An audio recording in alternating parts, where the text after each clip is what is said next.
Why play Zac Jungle? Well, he does insane damage for a tank. He has some of the best engage in the game, he is amazing at teamfighting, and he's also great at peeling for your team. However, he is a weak duelist preferring teamfighting, and heal reduction does stop a decent amount of his tankiness. Zac has 3 passives. Firstly, his model increases in size the more bonus health he has, and he also reduces in size based on his missing health. His second passive is whenever he damages at least one enemy with an ability, he sheds a chunk of himself. He can then pick up this chunk from the floor to heal. And his third passive is upon death he splits into 4 bloblets. These bloblets try to reform Zac by getting back to the main body, and if at least one of them does with any health remaining, Zac is resurrected, and the higher health they keep, the more health Zac respawns with, but the enemy will be trying to kill these while you respawn. Zac's Q is a straight line skill shot which deals damage, slows the enemy, and forms a tether. While the tether exists, Zac's next basic attack is empowered to basically be another Q. If this hits 2 different targets, Zac will then try to slam them together. If they're too far away, they're both just rooted and slowed, but if they're close enough together, he will then slam them together, dealing damage again, knocking them up, and stunning them. And both of the activations of Q can reset Zac's basic attacks. Zac's W deals damage in a circle around him. This ability's cooldown is reduced by 1 second whenever he picks up a blob off the floor. Zac's E is his bread and butter. Holding it down causes him to charge the ability which creates a large cone. Zac can then leap to any area within this cone, dealing damage, knocking up, and stunning enemies hit. Zac's ultimate has a passive where the healing from his passive is increased. The active causes Zac to bounce, where he then bounces an additional 3 times. During this time he gains bonus movement speed but can only cast W.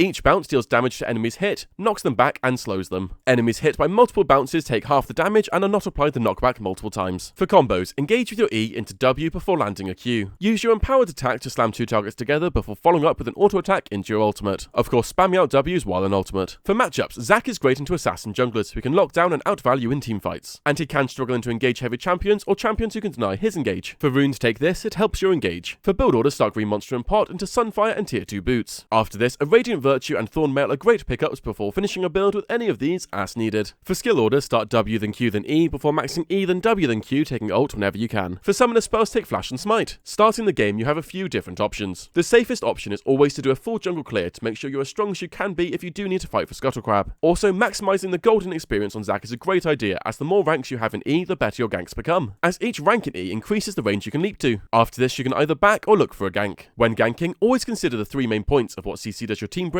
what escapes does the enemy have, and where is the lane push to. When looking to gank, your E has a massive range. This means you can gank from many places that other junglers can't gank from, so always be looking for new, fun ways to engage over walls and from the fog of war. You bring amazing damage and tons of CC, so landing your E into an enemy champion puts you in a great place to get some kills. Entering the mid game, you are the jungler, so your main focus is going to be on objectives. Your engage is so incredibly strong, make sure you look for picks and convert them into objectives. Entering late game teamfights, you want to play as your team's engage. Start by landing E onto as many champions as possible or simply onto their backline. From here, land your Q on 2 different targets before using ultimate while spamming W the entire time.